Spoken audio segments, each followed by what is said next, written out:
ফিলিস্তিনের অবরুদ্ধ ভূখণ্ড গাজা উপত্যকায় যুদ্ধবিরতি নিয়ে কোনো চুক্তি হলেও যে কোনো সময় সেখানে ইসরায়েলি অভিযানের সুযোগ থাকতে হবে, এমনই মামা বাড়ির আবদার করেছেন ইসরায়েলের প্রধানমন্ত্রী বেনিয়ামিন নেতানিয়াহু।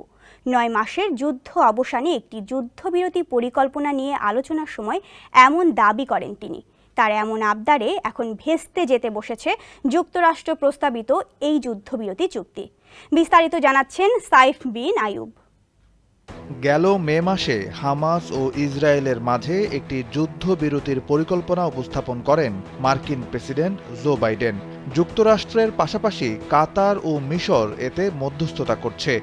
এই চুক্তির লক্ষ্য হামাস ও ইসরায়েলের যুদ্ধের অবসান ঘটানো এবং প্রায় ১২০ জন ইসরায়েলি জিম্মির মুক্তি নিশ্চিত করা।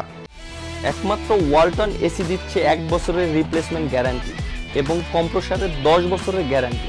মার্কিনীদের প্রস্তাবিত এই পরিকল্পনায় সাড়া দিয়ে সমঝোতার শর্ত হিসেবে স্থায়ী যুদ্ধবিরতির দাবি থেকে সরে আসার ঘোষণাও দেয় হামাস।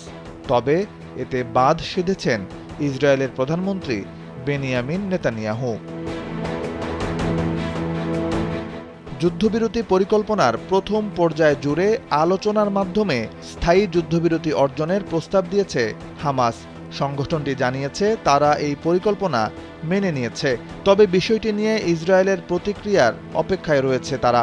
এর মধ্যেই গত রোববার নেতানিয়াহু সাফ জানিয়ে দিয়েছেন, যুদ্ধবিরতির চুক্তিতে ইসরায়েলের লক্ষ্য অর্জিত না হওয়া পর্যন্ত সামরিক অভিযান পুনরায় শুরু করার সুযোগ থাকতে হবে।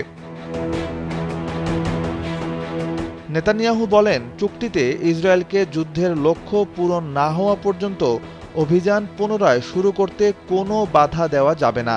নেতানিয়াহু বলেন, ইসরায়েল কর্তৃক স্বীকৃত ও প্রেসিডেন্ট বাইডেন কর্তৃক উত্থাপিত পরিকল্পনাটি জিম্মিদের ফিরিয়ে আনতে সহায়ক হবে, তবে যুদ্ধের অন্যান্য লক্ষ্য অর্জনে এটি যেন কোনো প্রতিবন্ধক হয়ে না দাঁড়ায়। নেতানিয়াহুর এমন গোয়ার্তুমির পর মার্কিন সংবাদ মাধ্যম ওয়াশিংটন পোস্টের প্রতিবেদনে বলা হয়, ইসরায়েলের প্রধানমন্ত্রী বেনিয়ামিন নেতানিয়াহু আলোচনায় নতুন অনিশ্চয়তা ঢুকিয়ে দিয়েছেন। ইসরায়েলের প্রধানমন্ত্রীর এই শর্তারোপের বিষয়টি নিয়ে প্রতিক্রিয়া ব্যক্ত করে সংবাদ মাধ্যমটি বলেছে, হামাস যুদ্ধবিরতি ও জিম্মি মুক্তির বিষয়ে পরোক্ষ আলোচনার বিষয়ে নমনীয়তা দেখিয়েছে, কিন্তু ইসরায়েলি প্রধানমন্ত্রী বেনিয়ামিন নেতানিয়াহু এই আলোচনায় প্রতিবন্ধকতা সৃষ্টি করেছেন। এদিকে সোমবার প্রকাশিত এক বিবৃতিতে হামাস বলেছে, আমরা চুক্তিকে সহজতর করার লক্ষ্যে নমনীয়তা ও ইতিবাচকতা দেখিয়েছি, কিন্তু নেতানিয়াহু আলোচনার পথে আরও বাধা সৃষ্টি করছেন।